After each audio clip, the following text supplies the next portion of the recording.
Perkenalkan, nama saya Ferry Adrianto dengan NPM 20130230007. Saya Wayan Putri Widiawati dengan NPM 2013-02-3035. Perkenalkan, nama saya Belia Nabila Reta, NPM 2013-02-3056. Perkenalkan, nama saya Gadu Anggraini, NPM 2013-02-3055.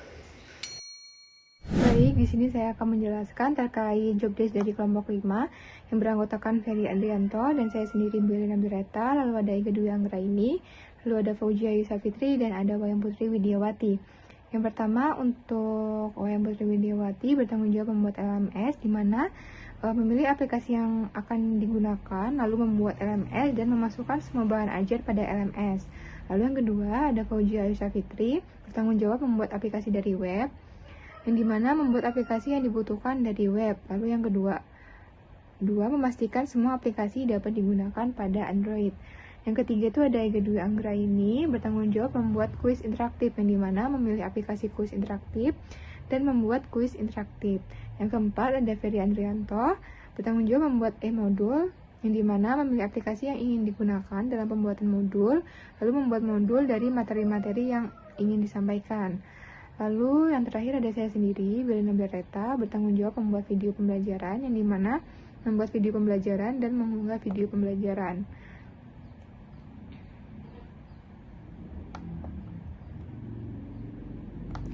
Selanjutnya untuk timeline, yang pertama ini membuat grup WA sudah dilaksanakan pada pertemuan 9. Lalu membagi job desk ini dari tanggal 18 sampai 19 April 2022. Lalu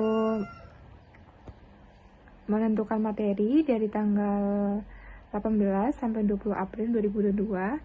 Lalu membuat format timeline ini berbarengan dengan membagi job desk dari tanggal 18 sampai 19 April 2022. Lalu mengisi timeline ini berlangsung dari 18 April 2022 hingga nanti 2 Juni 2022. Lalu membuat gambar untuk profil course ini dari tanggal 20 sampai 21 April 2022. Lalu mengumpulkan dan merangkum materi dari tanggal 21 April 2022 sampai 23 April 2022. Lalu membuat salam pembuka itu pada tanggal 24 April 2022. Lalu membuat LMS dengan modul lansia dimulai dari tanggal 24 April 2022 hingga nanti 2 Juni 2022. Lalu membuat aplikasi dilaksanakan pada tanggal 26 April 2022 hingga nanti 1 Juni 2022. Lalu membuat kuis interaktif dimulai dari tanggal 26 April juga sampai tanggal 1 Juni 2022. Lalu membuat kuis interaktif itu dari tanggal 26 April 2022 sampai tanggal 15 Mei 2022. Lalu membuat e-modul dan e-dublog ini berbarengan dari tanggal 26 April 2022 hingga tanggal 21 Mei 2022. Lalu membuat video pembelajaran dari tanggal 26 April 2022 hingga tanggal 1 Juni 2022. Dan terakhir membuat laporan akhir. Itu dimulai dari tanggal 22 Mei hingga nanti tanggal 2 Juni 2022. Baiklah, di sini saya Wayan Putri Widiawati dari kelompok 5 akan memaparkan tentang LMS dari Moodlenesia. Baiklah, untuk yang masih belum terdaftar, sebaiknya untuk mendaftarkan terlebih dahulu ke dalam situs Moodlenesia agar dapat membuat LMS untuk pembelajaran. Nah, dalam LMS sendiri terdapat course di mana akan diikuti oleh guru dan siswa. Nah, di sini sebelum masuk ke course, kita masukkan terlebih dahulu user atau pengguna agar bisa dilihat oleh siswa dan bisa diedit juga oleh guru atau pengajar. Kemudian setelah memasukkan user, kita membuat course. Course di sini adalah kelas pelajaran untuk setiap mata pelajaran. Kemudian setelah kita membuat course di sini akan terlihat beberapa course. Nah, kali ini dalam kelompok 5 akan membahas tentang konsep perkembangan redox kelas 10. Nah, pertama dalam course ada kata-kata selamat datang. Selamat datang siswa-siswi kelas 10 di course kimia dengan materi perkembangan konsep redox bla bla bla bla, dengan materi konsep bilox, pengertian bilox, aturan menentukan bilangan oksidasi, kemudian konsep redox sebagai pertambahan dan penurunan bilox, pada konsep redox sebagai pelepasan penerimaan elektron, dan kelima konsep redox sebagai pengangkatan dan pelepasan oksigen. Nah, setelah ada sambutan di awal, kita masuk ke dalam course-nya. Nah, course-nya di sini ada logo dari course, kemudian namanya mata pelajaran kimia kelas 10 IPA dengan materi konsep perkembangan redox. Nah, di sini ada deskripsi mata pelajaran. Di sini ada sambutan-sambutan kepada siswa-siswinya, kemudian di sini ada apa saja tata cara atau peraturan dalam course. Kemudian di sini tentang ujian, peraturan ujian dan peraturan yang lainnya. Kemudian setelah itu ada pengantar di sini sebagai deskripsi dari mata pelajaran atau course. Nah, di sini ada mata pelajaran kimia, materi pokoknya perkembangan konsep redox, pengampunya Wayan Putri Widiawati, Ferry Andrianto, Ega Dwi Anggraini, Belia Nabila Reta, Davasya Ayu Safitri, dengan jumlah siswa yang mengikuti 23 kelas 10 IPA sekolah SMA. Nah, untuk topik yang pertama yaitu konsep redox 1, yaitu tentang pembahasan pelepasan dan pengikatan oksigen. Nah, di sini ada daftar hadir. Daftar hadir ini adalah presensi untuk pertemuan 1. Nah, di sini. Kemudian untuk mengisinya silakan mengklik add entry. Kemudian selain ada daftar hadir, ada juga pertemuan. Nah, di sini ada link. Nah, silakan klik link yang telah disediakan untuk masuk ke room pertemuan 1. Sebelum masuk Google Meet, nah di sini link pertemuan atau Google Meet, karena misalnya kita mengajar dalam suasana daring, jadi di sini ada pertemuan secara virtual. Nah, di sini ada linknya. Kemudian di sini ada forum diskusi. Kemudian di sini ada modul pembelajarannya, apa saja yang harus dipelajari oleh siswa. Di sini telah disediakan link. Kemudian kata-kata perintahnya, silakan buka link modul berikut, bacalah materi terkait konsep redox berdasarkan pengikatan pelepasan oksigen. Jika ada yang masih ditanyakan, silahkan tanyakan pada forum diskusi. Kemudian pertanyaan dan komentar Anda akan dibahas lebih lanjut pada pertemuan melalui via virtual Gmeet. Terima kasih. Kemudian ada topik yang kedua, ada topik redox 2, pelepasan dan penerimaan elektron. Hampir sama dengan topik yang pertama, ada daftar hadir, kemudian ada modul sebagai bahan ajar, kemudian diskusi 2 sebagai diskusi siswanya. Nah, di sini siswa akan berdiskusi. Kita buka saja. Nah, di sini sudah ada kalimat perintah. Nah, siswa akan klik diskusi 2. Setelah mengklik diskusi 2, maka siswa akan mereplinya di sini. Nah, setelah itu ada juga link pertemuan virtualnya. Nah, dalam link ini pengajar akan memaparkan materi tentang konsep redox 2, pelepasan penerimaan elektron. Nah, selanjutnya di sini ada latihan.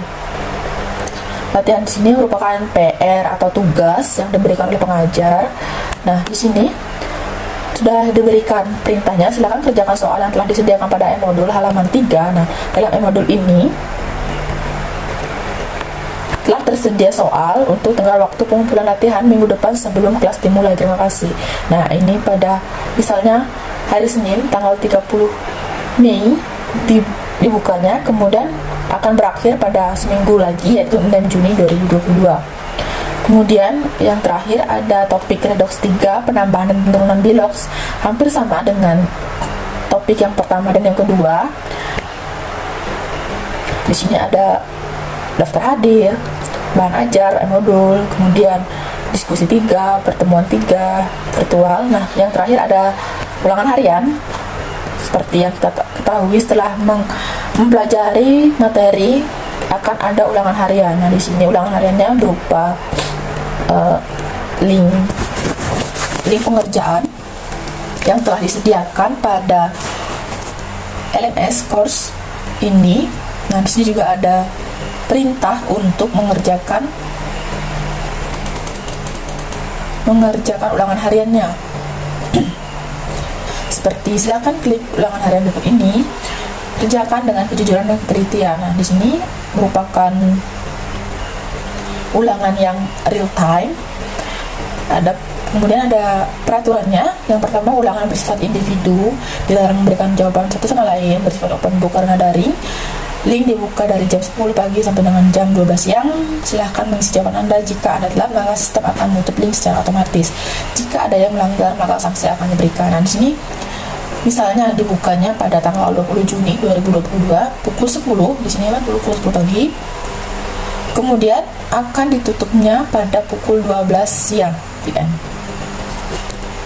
Kemudian yang terakhir di sini ada feedback atau kesan-pesan. Nah, di sini siswanya setelah mengikuti pembelajaran Redox akan diperintahkan memberikan kesan dan pesan sebagai siswa selama mengikuti pembelajaran kimia Redox ini. Berikan pesan terbaik Anda agar kedepannya pembelajaran yang efektif itu bagaimana. Dan terima kasih. Nah, di sini adalah kesan dan pesan para siswanya selama mengikuti pembelajaran Redox. Nah, setelah itu, baiklah, sekian dari saya. Mohon maaf apabila dalam penyampaian terdapat kesalahan kata-kata. Dan saya akhiri, terima kasih, sampai jumpa.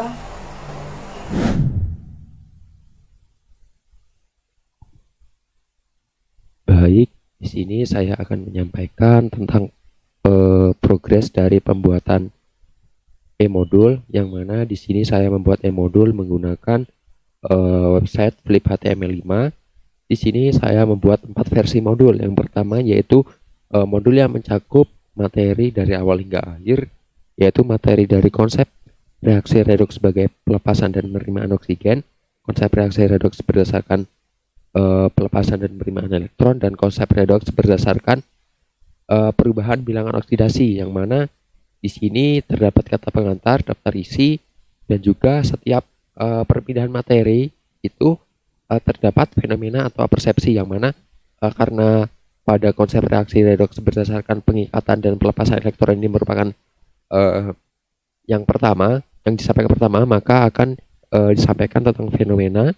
Kemudian setelah menyampaikan tentang berdasarkan elektron itu konsep redoks, maka nanti untuk memulai konsep redoks berdasarkan perlepasan dan pengikatan elektron itu dimulai dengan persepsi yang menceritakan tentang kelemahan dari reaksi redoks berdasarkan pelepasan dan pengikatan oksigen. Begitupun dengan untuk menyampaikan materi selanjutnya, yaitu konsep redoks berdasarkan perubahan bilangan oksidasi. Nah, di sini saya membuat juga modul yang berisi satu materi, yaitu materi tentang, untuk modul pertama ini materi tentang konsep redoks berdasarkan pengikatan dan pelepasan oksigen. Nah, untuk isinya ini sama dengan yang tadi. Begitupun dengan modul kedua atau modul untuk materi konsep redoks berdasarkan pengikatan dan pelepasan elektron, dan begitupun dengan modul yang terakhir, yaitu berdasarkan konsep redoks berdasarkan perubahan bilangan oksidasi. Nah, ketiga modul yang berisi satu materi ini saya buat untuk keperluan V-Class, karena pada LMS itu untuk penyampaian KD ini dibagi per satu pertemuan itu satu konsep. Jadi ada 3 pertemuan untuk menyampaikan materi perkembangan konsep redoks ini. Baik, itulah yang dapat saya sampaikan. Terima kasih. Baik, untuk selanjutnya adalah bagian kuis interaktif. Di mana kuis interaktif ini, di sini kami menggunakan website yang bernama Outgrow. Nah, di sini kami mengapa menggunakan Outgrow? Karena yang pertama, jika kami menggunakan iSpring, jika tidak berbayar itu limit question hanya bisa 5 pertanyaan. Kemudian selain itu kita tidak bisa mendesain sesuai dengan kreasi kita. Dan itu menurut saya agak kurang menarik untuk desainnya jika kita tidak bisa mengkreasikan desain seperti apa yang kita mau. Kemudian untuk yang selanjutnya, mengapa kita tidak menggunakan ClassPoint? Karena ClassPoint itu digunakan hanya untuk laptop atau PC yang menggunakan Windows 2010 ke atas. Sedangkan untuk saya sendiri ini Windows-nya masih di bawah 2010. Jadi saya mencari alternatif lain dan memutuskan untuk menggunakan Outgrow ini. Tapi dibalik kelebihan dari tampilan yang menarik dari Outgrow ini, tetapi ada beberapa kekurangan jika kita menggunakan platform Outgrow ini. Pertama, Outgrow ini bukan merupakan platform yang digunakan khusus untuk membuat quiz, tapi ini merupakan platform yang biasa digunakan untuk berbisnis atau memasarkan produk kepada para pelanggan atau konsumen. Jadi mungkin nanti jatuhnya pertanyaannya itu seperti survei, jadi kita tidak bisa melihat benar atau salah dari pertanyaan tersebut, namun kita hanya bisa melihat jawaban dari para user atau murid-murid yang nanti akan menjawab pertanyaan yang kita buat. Jadi nanti mungkin untuk waktu sesi pengkoreksiannya, jadi kita harus benar-benar melihat satu persatu. Anak itu menjawab ini, oh ini berarti jawabannya benar. Anak itu menjawab bukan jawaban yang benar, berarti itu salah. Karena outputnya benar-benar satu-satu dimasuk, dan nanti akan masuk ke email admin yang kita pakai di Outgrow ini. Baik, mungkin langsung saja untuk cara penggunaan dari website Outgrow ini, yaitu yang pertama kita search terlebih dahulu di Google. Kita ketik outgrow.co. Nah, itu nanti akan muncul tampilan seperti ini. Nah, kemudian jika sudah, kita bisa langsung login jika sudah mempunyai akun. Nah, jika belum, kita bisa sign up terlebih dahulu. Kemudian ketika telah kita masuk, kita langsung aja ke dashboard. Nanti tampilannya akan menjadi seperti ini. Kemudian kita bisa pilih ke outcome quizzes. Nah, ketika kita sudah masuk ke outcome quizzesnya, di situ akan ada beberapa layout. Nah, di sini saya memilih chatbot untuk layoutnya. Kemudian di situ akan muncul setelahnya itu ada bagian untuk add slide-nya, itu ada welcome screen, kemudian question, kemudian yang terakhir ada outcome screen. Nah, sebenarnya ini hampir sama dengan menggunakan iSpring. Ada welcome screen, kemudian ada bagian untuk questionnya, dan ada bagian untuk finish screen-nya. Nah, di sini kita bisa hias nih welcome screen-nya. Karena di chatbot saya pilihnya, nah ini ada bagian seperti untuk awalnya itu slice antara sebelah kanan dan juga sebelah kiri. Nah, untuk bagian yang sebelah kanan, ini kita bisa add picture, sedangkan untuk bagian sebelah kiri ini kita hanya bisa mengubah warnanya saja. Dan di sini kita bisa klik welcome screen-nya, kemudian kita bisa melakukan desain terhadap welcome screen-nya ini. Nah, di sini kita bisa ubah tulisan untuk bagian heading-nya. Itu misalnya kita ganti dengan chemistry. Nah, kemudian kita juga bisa mengedit bagian dari subheading-nya, misalnya kita ganti menjadi teori atom. Nah, pada button get start itu kita bisa ubah menjadi start atau yang lainnya sesuai dengan kebutuhan. Nah, kemudian untuk desain dari background dan lain sebagainya, kita bisa turn off terlebih dahulu untuk set desainnya untuk this page. Nah, kemudian di sini kita bisa nih ngatur font dari welcome screen-nya. Di sini banyak banget pilihan dari fontnya, kemudian kita juga bisa atur size dari fontnya, kemudian warnanya. Nah, untuk mengubah desainnya, kita bisa klik overall design, kemudian di situ kita bisa mengubah dari mulai logo, kemudian background, dan juga warna dari welcome screen-nya. Nah, di sini kita bisa menghubungkan logo, misalnya logo yang sudah kita buat untuk pembelajaran. Kalau saya itu mengenai Redox. Nah, jadi di situ kita bisa ganti dengan logo Redox, dan kita juga bisa sambungkan URL link dengan LMS kita atau materi pembelajaran yang akan disampaikan. Itu bisa. Kemudian untuk backgroundnya kita bisa ubah warnanya itu dengan klik background, lalu kemudian pilih warna yang ingin digunakan. Nah, untuk background di sebelah slide sebelah kan, itu kita bisa upload picture yang mau kita pakai untuk backgroundnya. Nah, caranya yaitu dengan upload. Di situ ada beberapa pilihan, ada photos, upload dari file kita, atau ada add link. Nah, di sini saya bisa menggunakan upload, jadi uploadnya dari file kita. Kemudian kita bisa atur untuk mau di crop atau disesuaikan image-nya, mau ukurannya atau size-nya itu seberapa. Setelah memilih background dari welcome screen, kita juga bisa nih untuk backgroundnya itu mau diletakkan di welcome screen aja, atau bisa diletakkan di question atau di finish screen dan lain sebagainya. Itu kita bisa atur atau kita bisa setting. Kemudian kita juga bisa nih milih untuk questionnya itu mau yang large, medium, atau yang small. Nah, kemudian untuk bagian layoutnya itu kita bisa memilih layout yang tadi di awal sudah dijelaskan, yaitu kita bisa pilih ada chatbot, ada card juga. Nah, kita bisa pilih di situ mau bentuknya itu seperti apa. Kemudian kita bisa juga menggunakan lead generation. Nah, di sini kita mau letakkan di mana? Mau letakkan di question atau di welcome screen. Nah, lead generation ini maksudnya adalah informasi dari user yang akan login ke quizzes kita atau murid-murid nanti yang masuk ke quizzes kita. Nah, di lead generation form ini kita bisa mengatur apa yang mau kita minta, misalnya nama atau email. Nah, kita bisa itu. Kemudian kita bisa atur ikonnya. Nah, setelah itu kita juga bisa meletakkan lead generation formnya ini mau di question atau di welcome screen atau di akhir.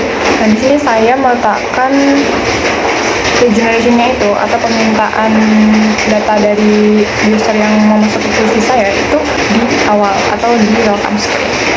Nah, kemudian untuk bagian questionnya itu kita bisa pilih untuk type questionnya itu mau yang bagaimana, mau yang single select atau multi select, kemudian drop down atau text input atau text area. Nah, biasanya untuk single select ini seperti sama seperti pilihan ganda biasa yang opsinya A, B, C, D. Kemudian multi select itu yang biasanya pertanyaannya itu memiliki 2 jawaban atau lebih, jadi harus di checklist. Kemudian drop down itu nanti untuk pilihan jawabannya atau opsi jawabannya itu yang ke bawah. Kemudian ada text input. Nah, text input ini biasanya untuk jawaban yang relatif singkat. Nah, sedangkan text area ini biasanya pertanyaan yang jawabannya lebih sedikit panjang daripada text input. Nah, kemudian untuk jawabannya itu kita bisa add di answer field. Nah, di situ ada beberapa option. Di situ kan hanya tersedia 2. Nah, kita bisa menambahkan opsinya dengan klik add option. Nah, di situ nanti kita bisa tambahkan jawabannya. Kemudian untuk desain pada bagian question ini, itu kita bisa select di design, kemudian kita bisa pilih set design for this page. Itu kita bisa turn on kan terlebih dahulu. Nanti untuk fontnya itu kita bisa rubah, kemudian size dan juga warnanya juga kita bisa rubah pada bagian question. Nah, kemudian kita juga bisa add picture pada pertanyaan yang kita buat. Caranya yaitu dengan pilih icon kamera, kemudian add picture. Kemudian kita bisa pilih mau dari photos atau upload dari file kita atau add link. Nah, di sini saya biasanya upload dari file saya sendiri. Kemudian klik saja dan kita atur. Nah, kemudian sudah akan muncul picture yang mau kita add di pertanyaan yang mau kita buat. Nah, kemudian untuk selanjutnya kita bisa review quizzes yang pernah kita buat dengan klik icon mata pada pojok kanan atas. Kemudian kita bisa pilih nih untuk ukurannya mau desktop atau ukuran layar handphone atau ukuran layar iPad, disesuaikan. Terlihat tampilannya di sini kita bisa add untuk permintaannya apa, yaitu di sini saya meminta name atau nama, kemudian saya juga meminta email dari user yang akan login ke quiz saya. Kemudian setelah semuanya diisi, klik start. Nah, kemudian nanti akan muncul seperti chatbot. Kita tinggal klik button yang ada saja seperti ini, misalnya kita tinggal klik ready. Kemudian nanti pertanyaan-pertanyaan selanjutnya akan muncul. Nah, jika misalnya ada pertanyaan yang terdapat checklist di samping sebelah kanannya, itu setelah kita menjawab langsung kita checklist untuk button checklist sebelah kanan.